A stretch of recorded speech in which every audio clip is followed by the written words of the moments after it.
Welcome back to another segment of Behind the Scenes of the Waltons. Today I'm going to be talking about episode 6 from season 8, The Starlet.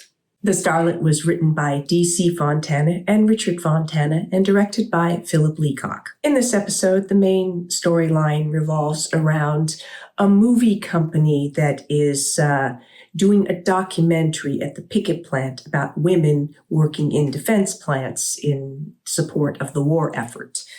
The other subplot involves Jason and the Baldwin sisters. The Baldwin sisters would like to do something to also help the war effort, but they can't figure out what that might be.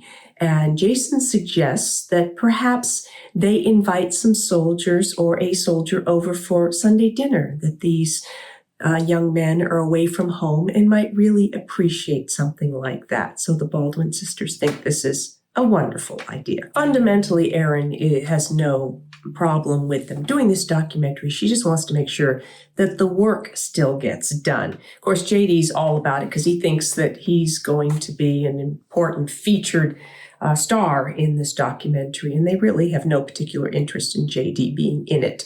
And they are busy utilizing the female workers and having them do multiple takes of shots to get what they want. And Erin comes out and interrupts the work because she says they have deadlines to meet for the Army and that she needs her workers back on the job and the vehicles doing the deliveries that they need to be doing. The director gets the idea that if he can get Erin on side, that he can more easily get his job done. So he flatters her and tells her that he thinks that she has a great look and he'd really like to utilize her in the project. Barry, the director, convinces Erin to go to dinner to discuss how they can work together better to get this film shoot done quickly so that they're out of her way.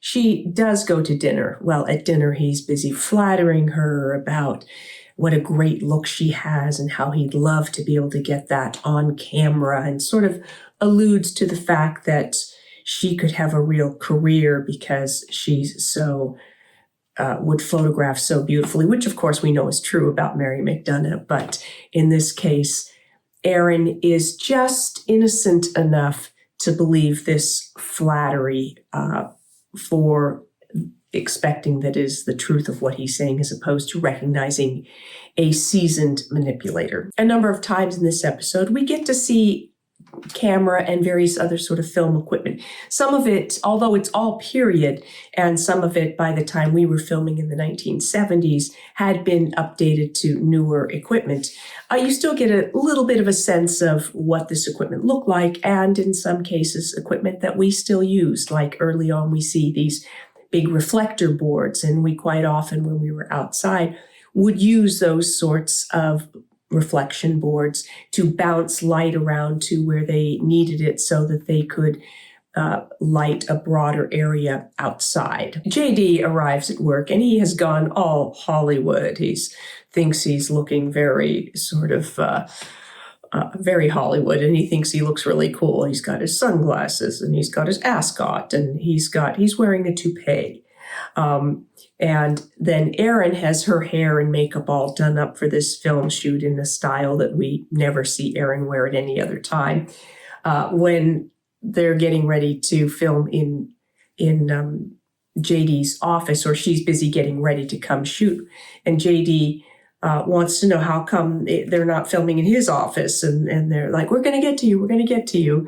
And he, at one point, Louis Arquette was so wonderful with comedy, and he's like scratching his head and the whole toupee is moving. So a very comical moment there. And then we do see Erin as she does sort of on-camera work, talking about the work at the defense plant and stuff like that. And we do see the cameras and stuff that are being used at that point to theoretically be filming Erin's work. Now, the assistant director does question Barry. He's like, what are we going to do with all this extra footage? And he basically says, well, it'll end up on the editing room floor, what we don't need. And the AD just doesn't quite feel good about the way he is manipulating Erin. He has a bit more of a conscience than Barry does, and Barry just feels whatever it takes to get the job done. Once the shoot is all done and they are packing up and getting ready to leave, Barry kisses Erin. From a conversation I had with Mary at one time, she wasn't all that comfortable with this sort of, May-December romance. Originally, when she got the script, there was no kiss in there. And then all of a sudden she came in one day and the actor was like, oh, something about we're going to kiss. And she's like, what?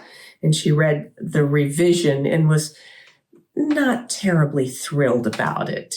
Clearly for her, there was no particular attraction to the other actor playing Barry, which, sometimes happens. We can end up in one of those, storylines where you're supposed to have an attraction to somebody that just doesn't exist in real life. And so then it becomes acting to try and make it seem believable. But, there can be things that personally, as an actress, you can find rather uncomfortable. At home, Mary Ellen counsels Erin about what she's read in movie magazines about casting couches.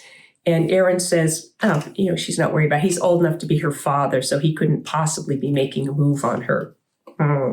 Again, a little naivete there. Lured by the idea of Hollywood and Barry's sort of promises that he would introduce her to people and realizing that there is a lot of defense work in California or Hollywood area. So if Erin went out there, she could get a job and then she could potentially take meetings during the day and stuff like that. And, feels like maybe this is an opportunity for her. Daddy says no. Erin says she has saved up enough money that if she decides to go, she will go. Erin has had a lot of job offers from California for a lot more money than she's currently making. And JD says he will give her a raise to keep her. But ultimately, she and Mary Ellen come home and tell the family that they are both moving, that Mary Ellen has decided that this is also an opportunity for her to do something different with her life. And in this case, Erin wouldn't be going alone. Mary Ellen would be there to help chaperone her. And, they both have job offers, so they feel like they're excited about the possibilities. Coming home from Pickett's one day, Mary Ellen finds Sweet Billy there, and he talks about how they're in need of supplies up on the mountain, that they need cod liver oil and various other things. And he's reading from a list that he says he wrote. So Mary Ellen is very proud of him for the progress he's made. And he talks about how much the mountain folk have they've taken a shine to her. And she's very touched by that. And she sort of, you can see the seed growing for her about the various different things she will be giving up to make this move, and the people that she's grown attached to, and the work that she's doing that's very important and very valuable, and perhaps wondering who will do that if she leaves. Dealing with her own decision at work, JD finally sort of confesses to Erin that he knows that she's the reason why his business is still in existence, why it didn't go under, that she's really the one who runs everything and knows what's happening, and he really wants her to stay. He had even thought about making her a partner. And again, Erin, I think, is moved by JD finally recognizing and voicing what Erin has always felt her value is, but JD's always negated. And so I think she at that point says, no, she's going. It isn't about the money. She doesn't care. But I think, like Mary Ellen, she's beginning to question that decision. Wanting to check in and in a way test her decision, Erin puts a call into the director, Barry, and he gets the assistant director, who admits that Barry's off doing some other project, and that Barry is really good at telling people anything to get the job done, and that Erin is not the only person, the only girl who has come out to Hollywood with, stars in her eyes and the thought that, that she will have these opportunities, and that basically Barry is not going to do anything, and so she'll be on her own. As for the Baldwin sisters, as they get rolling with their idea, they are pooling their rations and have plans for a wonderful dinner, and they're going to play Mr. Caruso's albums and these arias, and maybe what other music might they play, and they get some other suggestions about what the young men like at the canteen, at Godsey Hall. And so they think they're on track, but clearly their ideas are somewhat antiquated, if not sweet and well-intentioned. They have put together their shopping list, which includes 5 pounds of sugar because they're going to make their recipe for baked Alaska, which includes the recipe. And there's some question about doing such an elaborate dessert under the circumstances, but they are on track. They've also written up a little invitation that is going to be posted in the canteen, inviting an opportunity for 4 soldiers to attend a dinner party on Sunday night, and the 4 people just need to sign up for that. The evening of the dinner, once again, we see the 2 sisters sitting there realizing they've been stood up. They are alone. No one has shown up for their dinner. This happened 2 or 3 times when they tried to throw parties that no one showed up for. So it's a little sad, this recurring theme that has occurred for them. But they decide that they will toast themselves and go on from there. When Jason goes by Ike's, he finds out that nobody has signed up, that they all thought, who wants to spend an evening with 2 little old ladies? So Jason goes over to the canteen and basically sort of blackmails, threatens, whatever, 4 soldiers into signing up. Otherwise, he's going to put them on, heavier duty kitchen work and whatnot the following week. So although they say, well, you can't, Jason's like,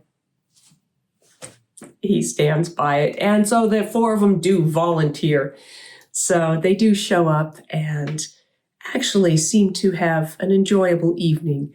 Jason plays the piano and they dance and they have good food and they, enjoy the recipe. So overall, it was a successful venture for the Baldwins. And I think they did feel like they had an opportunity to do something to contribute to the war effort in their own way. As Mary Ellen and Aaron arrive home, the family has been putting together a farewell dinner for them, and they arrive and sort of burst the bubble in one way in saying they're sorry, but they're not going. They've changed their mind, but Mama feels, that is even a better reason for a party now. So they celebrate the fact that Aaron and Mary Ellen and John Curtis will still be around. In this episode, we were happy to have Joe Conley and Ronnie Claire Edwards. Once again, there is Ike and Corbeth Godsey, Helen Klebe and Mary Jackson. Always a delight to have them around as the Baldwin sisters. The Reed twins, Michael and Marshall Reed, as John Curtis, and Leslie Winston, who was now basically a member of the family, as Cindy Walton, Ben's wife, and Louis Arquette, always a joy to have him around as J.D. Pickett. Then we had Henry Darrow, who played Barry Stone, and he did quite a bit of daytime soap work. He won a Daytime Emmy for his work on the soap opera Santa Barbara, and he did 3 different productions of Zorro. Les Lanham was back as Sweet Billy. Charles Hallahan was AD, the assistant director, Baker. He did 110 episodes of the series Hunter as a police captain, 16 episodes of The Paper Chase, 23 episodes of Grace Under Fire, and tons of other episodic TV. You've probably seen him in any number of shows. David Kramer was G.I. Joe. He actually did 3 episodes of The Waltons. He was in The Milestone as Alan Timmons, and then here in The Starlet, and then later on in the season in The Furlough as a soldier. And Jerry Gatlin was the camera operator in the documentary movie that they were shooting.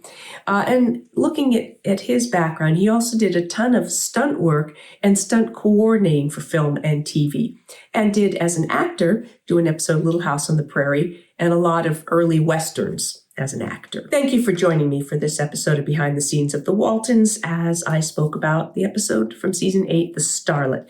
If you enjoy these segments, please do hit like and subscribe so you help me build and grow my audience here. I will be back with more Behind the Scenes of the Waltons, more of your questions in an Ask Judy, and more special guests. Thanks for watching.